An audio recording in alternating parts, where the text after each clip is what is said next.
சட்டப்பேரவையில் நிதிநிலை அறிக்கை மற்றும் வேளாண்மை நிதிநிலை அறிக்கை விவாதத்தின் போது சில முக்கியமான விவாதம் இடஒதுக்கீட்டை குறித்தும் சாதிவாரி கணக்கெடுப்பை நடத்த குறித்தும் அதுபோன்று நம்முடைய தமிழ் மொழி ஆட்சி மொழியை குறித்தும் விவாதம் வந்தது. அதில் நான் பாயிண்ட் ஆஃப் ஆர்டர் எழுப்பி சில விளக்கங்களை மாண்புமிகு பேரவை துணைத் தலைவரிடம் கேட்க விரும்பினேன். அது தமிழ் மொழியை குறித்து. தமிழ் வழியில் படித்த தமிழ்நாட்டு இளைஞர்களுக்கு தமிழ்நாடு அரசு காவல்துறையில் வேலைவாய்ப்பு கடந்த அதிமுக ஆட்சி காலத்தில் மறுக்கப்பட்டது. அதிமுக ஆட்சியில் மறுக்கப்பட்ட போது ராமநாதபுரம் மாவட்டத்தைச் சேர்ந்த ஒரு இளைஞரை அவர் என்னை முறையிட்டதன் காரணமாக நான் மதுரைக்கு சென்று மதுரை உயர்நீதிமன்றத்தில் மூத்த வழக்கறிஞர் அஜ்மல் கான் அவர்கள் ஏற்பாடு செய்து ஒரு வழக்கு தொடுத்தேன். அந்த வழக்கில் தமிழ் வழியில் படித்தவர்களுக்கு டைரக்ட் எஸ்ஐ என்று சொல்லக்கூடிய பணிக்கு அவர்கள் தகுதியானவர்களாக வர மறுக்கிறார்கள். அதற்கு காரணம் உயர்நீதிமன்ற உச்சநீதிமன்ற நீதிபதிகளிடத்திலே வழக்குகளை ஆங்கிலத்தில் மொழிபெயர்ப்பு செய்வதற்கும் ஆங்கில புலமையோடு வழக்குகளை கையாள தெரியாத காரணத்தினால் தமிழ்நாடு சீருடை பணியாளர் தேர்வு வாரியத்தில் கலைஞர் அவர்கள் கொண்டு வந்த தமிழ்நாட்டில் தமிழ் வழியில் படித்தவர்களுக்கு 20% வேலைவாய்ப்பு உள்ளிட்ட தமிழ் வழியில் படித்தவர்களுக்கு அரசு வேலைவாய்ப்பில் முன்னுரிமை என்கிற அந்த சட்டத்தையே ஒரு துறை தமிழ்நாட்டில் நடைமுறைப்படுத்தாமல் இருந்து வந்தது. இதை நான் கண்டுபிடித்து மூத்த வழக்கறிஞர் அஜ்மல் கான் மூலமாக அன்றைய இருவர் bench mister justice Kirubakaran Pugazhendhi இருவர் கவனத்திற்கு எடுத்துச் சென்ற போது அவர்கள் தமிழ்நாட்டில் தமிழ் வழியில் படித்துவிட்டு தமிழ்நாட்டில் வேலை கேட்காமல் லண்டனில் வேலை கேட்பார்கள் என்று ஒரு வரலாற்று சிறப்புமிக்க தீர்ப்பை வழங்கி தமிழ்நாடு அரசு சீருடை பணியாளர் துறையின் சார்பான டிஜிபி அவர்களையும் தமிழ்நாட்டுடைய அட்வொகேட் ஜெனரலையும் மதுரைக்கு அழைத்து நீங்கள் இதை நடைமுறைப்படுத்த வேண்டும் உத்தரவு பிறப்பித்து அதை நடைமுறைப்படுத்தியவன் வேல்முருகன். அதைத்தான் இன்றைக்கு சட்டமன்றத்தில் நான் எழுந்து சொன்னேன். கடந்த கால ஆட்சியில் இந்த மாதிரி சட்டம் இருந்தோம், காவல்துறையில் அந்த சட்டத்தை நடைமுறைப்படுத்தல. அதனால என் உயிரை விட மேலான என் தாய்மொழியான தமிழை தமிழ்நாட்டில் ஆட்சி மொழியாக, அலுவல் மொழியாக, பாடமொழியாக, பயிற்சி மொழியாக கட்டாயம் நீங்கள் நடைமுறைப்படுத்த வேண்டும். இந்த வழக்கு உச்சநீதிமன்றத்தில் நிலுவையில் இருக்கிறது. அதே மாதிரி பக்கத்திலே நம்முடைய தெலுங்கானாவில் 25/2/2025 ஒரு அரசாணை வெளியிட்டிருக்கிறார்கள். அதுல என்ன அந்த அரசாணை சொல்லுது அப்படின்னா, தெலுங்கானால இருக்கிற சிபிஎஸ் ஸ்கூல் உள்பட சிபிஎஸ், ஐசிஎஃப், ஐபி எல்லாமே மத்திய அரசுடைய கட்டுப்பாட்டில் இருக்கிற பள்ளிகள், இன்டர்நேஷனல் பள்ளிகள், இந்த பள்ளிகளிலும் கண்டிப்பாக தெலுங்கை நீங்கள் படிக்க வேண்டும் என்று உத்தரவிட்டிருக்கிறது.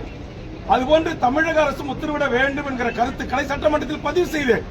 நான் என்ன சொல்ல வருகிறேன் என்பதை புரிந்து கொள்ளாமலேயே அதிமுக உறுப்பினர்களும் எழுந்து கத்துகிறார்கள்.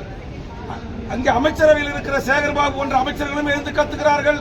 நான் பேசுவதற்கு வாய்ப்பு கேட்டு போராடி கொண்டிருக்கிறேன். வாய்ப்பு மறுக்கப்பட்டது. அந்த ஜனநாயக மாண்பை தெரிந்த காலத்தினால் நாடாளுமன்றத்திலே எப்படி பேரவைத் தலைவர் முன்பாக சென்று வாய்ப்பை கொடுங்கள் என்று கேட்கிறார்களோ அதே போன்று நானும் எனது இருக்கையில் இருந்து சென்று பேரவைத் தலைவர் முன்பாக இருந்து எனக்கு முழுவதுமாக என் கருத்தை பதிவு செய்ய நேரம் கொடுங்க கேட்டேன். இது தவறா? இதற்கு சேகர்பாபு அவர்கள், நீ எதற்கெடுத்தாலும் முந்திரி கொட்டை மாறி முந்தி பேசுகிறாய், எல்லாம் தெரிந்தது போல் பேசுகிறாய் என்று ஒருமையில் என்னை குறித்து பேசினார். உடனே நான் அவரிடத்தில் சென்று இது போன்ற ஒருமையில் என்னிடத்தில் பேசக்கூடாது, கலைஞர் ஆட்சியில் போட்ட அரசாணையை அதிமுக ஆட்சியில் நடைமுறைப்படுத்தல, 10 ஆண்டு கால அதிமுக ஆட்சியில அது காவல்துறையில டைரக்ட் எஸ்ஐல நடைமுறைக்கு இல்ல, இதற்காக வழக்கு தொடுத்து உயர்நீதிமன்றத்தில் வழக்கை பெற்று நடைமுறைப்படுத்தி வந்தான் வேல்முருகன். இதைத்தான் சட்டமன்றத்தில் பேசுவதற்கு எனக்கு அனுமதி வேண்டும் தான் கேட்டேன். இது எப்படி மரபு மீறிய செயல்? இது எப்படி சட்ட விதியை மீறிய செயல்? இது எப்படி இந்த பேரவை அவமதிக்கிற செயல்? அப்ப சேகர்பாபு தவறான தகவலை நான் இருக்கைக்கு வந்து அமர்ந்த பிறகு சொல்லி அதை மாண்புமிகு முதலமைச்சர் அவர்கள் தவறாக புரிந்து கொண்டு வேல்முருகன் இந்த அவையில் தவறாக நடந்து கொள்கிறார், அதிக பிரசங்கிதமாக நடந்து கொள்கிறார் என்று சேகர்பாபு சொன்ன அதே வார்த்தையை முதலமைச்சர் திரும்பி சொன்னது உண்மையிலேயே எனக்கு வருத்தம் அளிக்கிறது.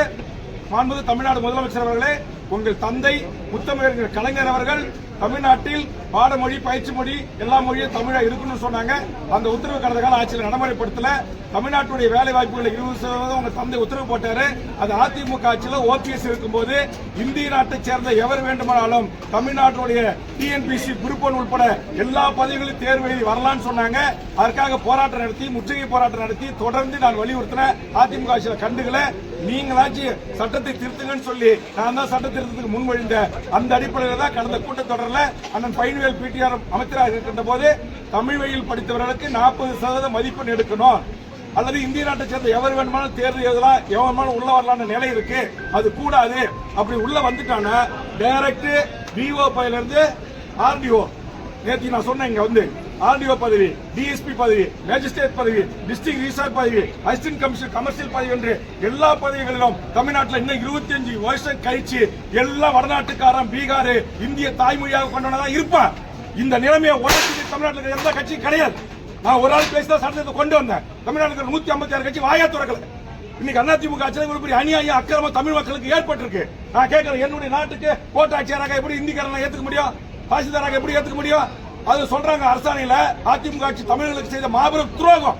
அந்த துரோகத்தை நான் சொல்றத, தோல் உரித்து காட்டுறத சகித்துக் கொள்ள முடியாத கடந்த கால அதிமுகவில் இருந்து திமுகவுக்கு வந்த சேகர்பாபு அதிமுக அமைச்சர்களோடு, அதிமுக முன்னாள் அமைச்சர்களோடு நெருக்கமா பழகிறவர்கள் அதிமுகவை காப்பாற்றுவதற்காக அவர் என்ன விமர்சனம் செய்கிறார். நான் பகிரங்கமா குற்றச்சாட்டு. அதிமுக ஆட்சியில் தான் டிஎன்பிசில அது அண்டை நாட்டை சேர்ந்தவன் உள்ள வரலான்னு சட்டத்திருத்தம் கொண்டு வந்தாங்க. ஏன் அப்ப திமுக இருந்து சேகர்பாபு கேட்கல? நான் கேட்டேன், நான் கண்டுபிடிச்சேன். நான் கொண்டு வந்து முதலமைச்சர்கிட்ட சொல்லி சட்டத்திருத்தம் கொண்டு வந்து இன்னைக்கு தமிழ்நாட்டை சேர்ந்த தமிழர்கள் தாய்மொழியில பேச, எழுத, படிக்க தெரிஞ்ச தேர்வு வச்சா 40 மதிப்பெண் பெற்றாதான் வேலைக்கு போக முடியும் நிலையை நான் உருவாக்கணும். இது என் தாய்மொழி தமிழுக்கு நான் செய்த தொண்டு. தமிழுக்கு ஒரு கேடு என்று சொன்னால் என் உயிரை தியாகம் செய்வேன் என்றுதான் பேரவைத் தலைவர் முன்பாக நின்று நான் கோஷமிட்டேன். இது தவறா? என் தாய்மொழியை அழிக்க நினைக்கிற என் தாய்மொழியை இன்னைக்கு பயிற்சி மொழியாக, பாடமொழியாக, தொடர்பு மொழியாக, அலுவல் மொழியாக இல்லாம இங்க எல்லாத்திலையும் ஆங்கிலம், எல்லாத்திலையும் ஹிந்தி போயிட்டு இருக்கு. அதெல்லாம் நான் சொல்கிறேன், என் உயிரை விட மேலான என் தாய்மொழிக்கு ஒரு இழக்கு என்றால், ஒரு அவமானம் என்று சொன்னால், இந்த சட்டமன்றத்தில் என் தாய்மொழி குறித்து நான் பேசுவதற்கு நேரம் கிடைக்கவில்லை என்று சொன்னால், பேரவைத் தலைவர் முன்பாக சென்று பாயிண்ட் ஆஃப் ஆர்டரை எழுப்பி நேரத்தை கேட்டு பேசுவதற்கான உரிமை மக்களால் தேர்ந்தெடுக்கப்பட்ட சட்டமன்ற உறுப்பினராக இருக்க எனக்கு இருக்குது. இது எந்த விதத்தில் விதிக்கு முரணானதல்ல. 3 முறை சட்டமன்ற உறுப்பினராக இருக்கிற ஒருவன் விதிகளை முரண்பாக்க நான் கேட்கிறேன். கவர்னர் வரும்போது போய் அங்க நின்று ஜனநாயக ரீதியா பதாகை பிடிக்கிறதுக்கு, முழக்கம் போடுறதுக்கு அனுமதிக்குதா? கடந்த காலத்தில் அனுமதிச்சிருக்கீங்களா? அப்ப அதிமுக உறுப்பினர் தினந்தோறும் பேரவைத் தலைவர் முன்பாக வந்து உட்கார்ந்து மறியல் பண்றாங்களா இல்லையா? முழக்கம் பண்றாங்களா இல்லையா? அது மரபு விதி செய்யலாம். தகராறு பண்ணல, எந்த வம்பு தும்பும் பண்ணல. என் தாய்மொழி தமிழ் இந்த பெயர் பலகைகள்ல இல்ல, ஆட்சி மொழியா இல்ல, அலுவல் மொழியா இல்ல, கோப்புகள்ல இல்ல. இங்க வரலாற்று அதிகாரி வந்து உயர்துறை அதிகாரிகளா, செயலாளரா, காவல்துறையில வந்து உட்காந்துக்கிட்டு இங்க டைரக்ட் எஸ்ஐக்கு நான் தமிழ் வழியில படிச்சவனை எடுத்தானாக்கா அவன் உயர்நீதிமன்றத்தில், உச்சநீதிமன்றத்தில் வழக்கு அபிடோட் தாக்கல் பண்றதுக்கு தகுதியான ஆங்கிலத்தில் அவனால பண்ண முடியாது. அப்ப நாங்க தமிழ் வழியில படிச்ச தமிழர்கள் நாங்க எங்க போறது? நீ வாடா என் தமிழை கட்டிக்கிட்டு என் நாட்டுல வேலை செய்ய. தெலுங்கானா உத்தரவு போட்டிருக்கா இல்ல? சிபிஎஸ் ஸ்கூல்லயே நீங்க என்ன பண்ணி உத்தரவை நான் படிக்கிறேன். 27 இணையத்தில் தட்டி பாருங்க. அந்த உத்தரவை காட்டி நான் பேச போராடுறேன், பேச அனுமதி கேட்கிறேன். அனுமதி மறுத்து நான் தகராறு செய்கிறேன்னு சொல்றாங்க. நான் தகராறு செய்ய நோக்கம் இல்ல. என் தாய்மொழி தமிழுக்கு இழக்க ஏற்பட்டது. 10.5% அதே மாதிரி நான் சொன்னேன். உயர்நீதிமன்றத்தில், உச்சநீதிமன்றத்தில் எங்கேயும் தடை இல்ல. அதனால மாண்புமிகு முதலமைச்சர் சாதிவாரி கணக்கெடுப்பு நீங்க நடத்தலாம். எல்லா சாதிகளுக்கும் அவர்கள் எண்ணிக்கை ஏற்றவாறு இடஒதுக்கீடு வழங்குன்னு நான் சொல்றேன். இதை சொன்ன சேகர்பாபு எழுந்து கத்துறாரு. எதுக்கு எழுதுதான் நீனே எழுந்து பேசுறேன். நான் கேட்கிறேன், அங்க அந்த பக்கம் துணை முதலமைச்சர் உட்கார்ந்துருக்காரு, இத்தனை அமைச்சர்கள் இருக்காங்க, யாருக்கும் வராத கோப்பம் ஏன் சேகர்பாபு வருது? என் தாய்மொழியை குறித்து நான் பேசுகிறேன். உங்களுக்கு என்ன பிரச்சனை? என்ன பிரச்சனை உங்களுக்கு சேகர்பாபு அவர்களே? என்ன பிரச்சனை? 10.5% சாதி வரிகளை இடஒதுக்கீடு உச்சநீதிமன்றத்தில் தடையில்லைன்னு சொல்றது உங்களுக்கு என்ன பிரச்சனை? சாதிவாரி கணக்கெடுப்பு நடத்தி தமிழ் சாதிகளுக்கு அவர்களுக்கு எண்ணிக்கை ஏற்றவர்களுக்கு இடஒதுக்கீடு கொடுக்கின்றதுல உங்களுக்கு என்ன பிரச்சனை? என்ன பிரச்சனை? இங்கே மொழி வழி சிறுபான்மையாக இருக்கக்கூடிய எல்லா மக்களுக்குமாகத்தான் நான் சாதிவாரி கணக்கெடுப்பு நடத்துறேன். அப்ப என்னுடைய கோட்பாட்டை, என்னுடைய லட்சியத்தை, என்னுடைய கருத்தை, என்னுடைய பிரச்சனை, நான் எந்த பிரச்சனையை நான் பேச வருகிறேன் என்பதை புரிந்து கொள்ளாமலேயே மிக மோசமாக கூச்சலிடுவது. இந்த பக்கம் அதிமுக எம்எல்ஏ அவர் யார், ஒருத்தர் கோவிந்தசாமியா, அவரு முனுசாமி வேல்முருகன் பேச்ச நீக்கு, இந்த பக்கம் உதயகுமார் வேல்முருகன் பேச்சு அவைக்குறிப்பு நீக்கு. என்ன வேல்முருகன் சட்டத்துக்கு புறமா பேசிட்டான்? என் தாய்மொழி தமிழில் படிச்சவங்களுக்கு 10 ஆண்டு கால வேலை இல்ல. என் தமிழ்நாட்டை சேர்ந்த இளைஞர்களுக்கு வேலை தராம நீங்க அண்டை மாநிலத்தை சேர்ந்த இந்தியாவை சேர்ந்த எவர் வேணுமாலும் வந்து இங்க வேலைக்கு சேரலான்னு போட்ட உத்தரவை தோல் உரித்து காட்டின, அந்த அதை மாத்த செஞ்ச, அதுக்காக அவங்களுக்கு ஆத்திரம் தாங்க முடியல. நான் தான் சொல்றேன், கிருபாகரன் ஜஸ்டிஸ் புயந்தி பெஞ்ச் தீர்ப்பு இருக்கு நான் கொடுக்குறேன். அதே மாதிரி சென்னையில வடநாட்டுக்காரன் 1200 பேர் பேராசிரியர் துறை ஐடி பாலிடெக்னிக் உள்ள வந்துட்டாங்க. லிஸ்ட் ஓட்டும் போது தான் தெரியுது சர்மா குர்மா பத்திரிகை மூத்த பத்திரிகையாளர் தெரியும். நான் தான் போராட்டம் பண்ணி தடுத்தேன். நான் தான் சென்னை உயர்நீதிமன்றத்தில் என்னுடைய சார்பாக வழக்கறிஞர் பொதுநல வழக்கு போட்டு அதுல குண்டாசுல உள்ள போட்டேன். நம்முடைய அஞ்சல் நிலையத்தில் 25 மதிப்பெண் தேர்வு, தமிழ்நாட்டில் 24 மதிப்பெண் எடுக்கிறான். பெரம்பூர் ரயில் பெட்டி தொழிற்சாலையில தேர்வு எழுதுறான். தமிழ்நாட்டுக்காரன் ஒரு ஹால்ல, இந்திக்காரன் ஒரு ஹால்ல. இந்திக்காரன் 100 பேர் அப்படியே பாஸ் ஆகி உள்ள போறான். தமிழ் 100 பேர் ஃபெயில் ஆகிறான். என்ன காரணம்? அங்க கொஸ்டின் அண்ட் ஆன்சரை இந்தி சூப்பர்வைசர் சொல்லி கொடுக்குறான். தமிழ் வீட்டுக்கு வரான். பெரம்பூர் ரயில் பெட்டி தொழிற்சாலை ஒரு தமிழனுக்கு வேலை கிடையாது. நான் தான் சென்னை ஜிஎம் அலுவலகத்தை முற்றுகையிட்டு AK விஸ்வநாதனோட பேச்சுவார்த்தை நடத்தி ஒப்பந்தம் ஏற்படுத்தி மாவட்டத்தில் இருக்கிற உள்ளூர் தமிழர்களுக்கு வேலை வாய்ப்பு அடிப்படையில் இனி வேலைக்கு எடுக்கணும்னு சொல்லி வரலாற்று சிறப்புமிக்க மாற்றத்தை செய்தவன் நான். அது வரையில ஒரு தனியார் ரயில் பெட்டியில பீகார்ல இருந்து வருவான், 10,000 பேர் தேர்வு எழுதுவான், 10,000 பேர் ரயில் நிலையத்துக்கு போயிட்டு இருப்பான். அப்ப இதெல்லாம் தடுக்க வேண்டிய பொறுப்பு நாட்டில் இருக்கிற அதிமுக திமுக ஆட்சிக்கு இருக்கு. நீங்க செய்யல. நான் ஒரு ஆள் எம்எல்ஏ உள்ள வந்து நீங்க செய்ய வைக்கல, செஞ்சிருக்கிறேன். இது உங்களுக்கு தாங்க முடியல. நேற்று நான் சொல்லி காட்டிட்டேன்.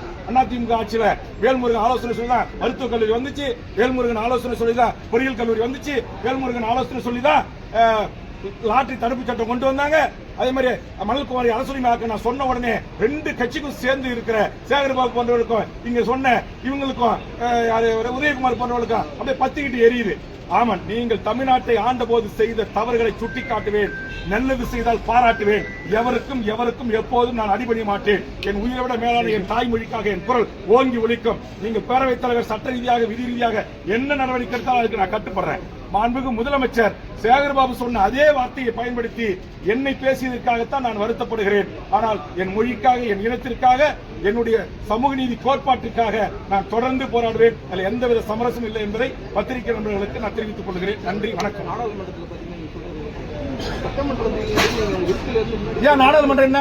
இந்திய நாட்டில் இருக்கிற 120 கோடி மக்களுக்குமே மாண்பு மிக்கது நாடாளுமன்றம். அந்த நாடாளுமன்றத்திலேயே நாடாளுமன்ற உறுப்பினர்கள் பேரவைத் தலைவர் சூழ்ந்து கோஷமிடுவதற்கு பேசுவதற்கு வாய்ப்பு இருக்கு. நான் நேற்றுக்கு பாராட்டினேன்ல, நம்ம தமிழ்நாட்டை சேர்ந்த நாடாளுமன்ற உறுப்பினர்கள் எவ்வளவு அற்புதமா 1 to 1 பாயிண்ட் பண்ணி அழகா சங்கி அமைச்சர்களை லெப்ட் அண்ட் ரைட் வாங்குறாங்க. அவங்க எவ்வளவு ஆவேசத்தோட பேசுறாங்க. அது பிரதமர், உள்துறை அமைச்சர் எல்லாரும் கேட்டுட்டு தானே இருக்கிறாங்க. இங்கே கேட்க இருக்கிறீங்க. ஏன் கோவம் வருது? என்ன மரபு இல்லையா? அதிமுக உள்ள வந்து மேல உட்காரலங்க. வெளிநடப்பு செல்ல அவங்களதான் வெளிநடப்பு செஞ்சாங்க. வெளியேற்றல, தகராறு பண்ணும்போது வெளியேற்றுவாங்க. பல முறை இருக்கு. கடந்த 2009 2011 சட்டமன்ற உறுப்பினர் எத்தனை முறை முன்னாடி வந்து உட்கார்ந்து போராடுறாங்க. இதே திமுக உறுப்பினர்கள் எல்லாருமே வெளியேற்றிருக்காங்களா? பேரவைத் தலைவர் முன்பாக போய் ஒரு கவனத்தை ஈர்ப்பதற்கு ஒரு முழுக்க எனக்கு வாய்ப்பு கொடுக்கப்படல, எனக்கு கொடுங்க, என் கருத்தை முழுசா பதிவு செய்ய விடுங்க சொல்ற கேட்க எனக்கு உரிமை இருக்கு. பேரவைத் தலைவர் என்ன, நாங்க பேரவைத் தலைவர் தகராறு செஞ்சானே இல்ல அமைச்சர்கிட்ட தகராறு செஞ்ச, எனக்கான வாய்ப்பு கொடுங்க. என்னுடைய பேரை சொல்லி உதயகுமார் சொல்றாரு. என்ன சொல்றாரு?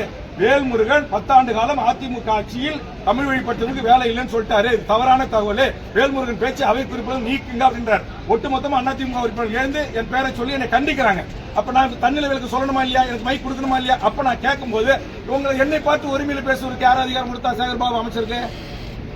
ஆக சேகர்பாபு சொன்ன அந்த வார்த்தையை அப்படியே உள்வாங்கி மாண்புமிகு முதலமைச்சர் சட்டப்பேரவையில் எதிரொலித்தது, பேரவைத் தலைவருக்கு வேண்டுகோள் வைத்தது எனக்கு ஏற்புடையதல்ல. அது வருத்தம் அளிக்கக்கூடிய செய்தி.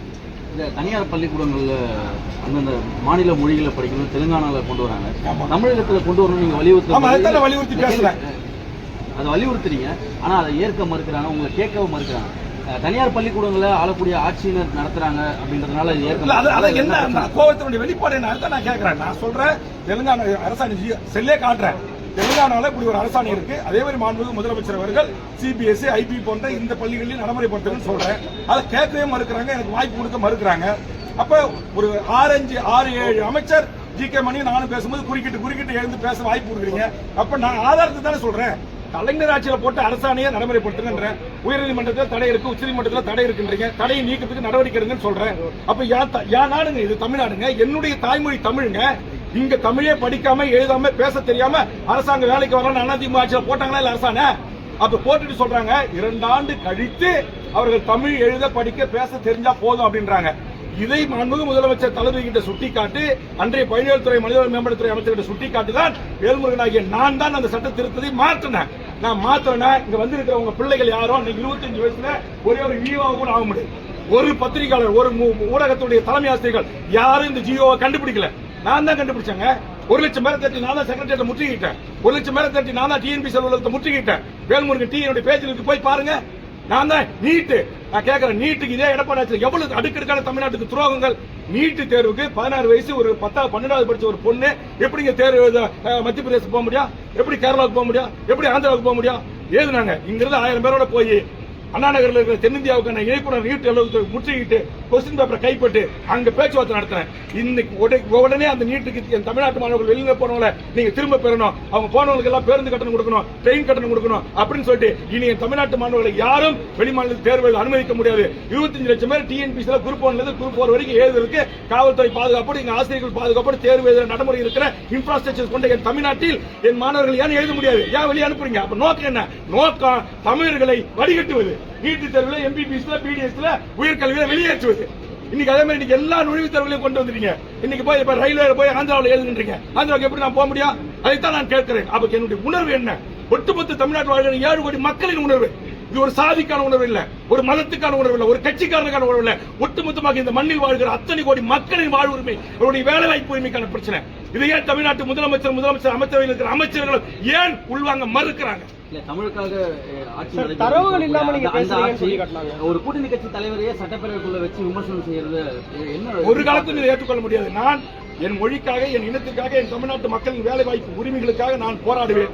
அதற்காக எந்த தியாகத்தையும் செய்வதற்கு நான் தயாராக இருக்கிறேன். ஆதரித்து மட்டும்தான் பேசணுமா கூட்டணி கட்சி தலைவர்? அதை வந்து இப்ப யாரு என்ன எழுத்து சட்டமன்றத்தில் குரலிட்டாங்களோ அவர்கிட்ட கேளுங்க. அப்படி ஒரு நிலைமை தான் இருக்கா சட்டப்பேரவையில்? அதுதான் நீங்க சட்டப்பேரவையில் கேளுங்க. நான் தான் சொல்றேன், அண்ணா திமுக எதிர்க்கிறது, திமுக அமைச்சரும் சேகர்பாபு எதிர்க்கிறார். அப்ப இதுல என்ன அர்த்தம் எனக்கு புரியல. அப்ப தமிழர், தமிழ்நாடு, தமிழ் மொழி, தமிழ்நாட்டின் வேலை வாய்ப்பு உரிமை என்று நாங்கள் பேசக்கூடாது என்று நினைக்கிறார்களா என்ற கேள்விக்கு தமிழ்நாட்டு மக்கள் பதில் சொல்வார்கள். நான் என் மக்களுக்காக, என் மண்ணுக்காக, என் மொழிக்காக, என் நேரத்திற்காக சமரசமற்று போராடுவேன். அதற்காக எந்த தியாகத்தையும் செய்ய தயாராக இருக்கிறேன். நன்றி, வணக்கம்.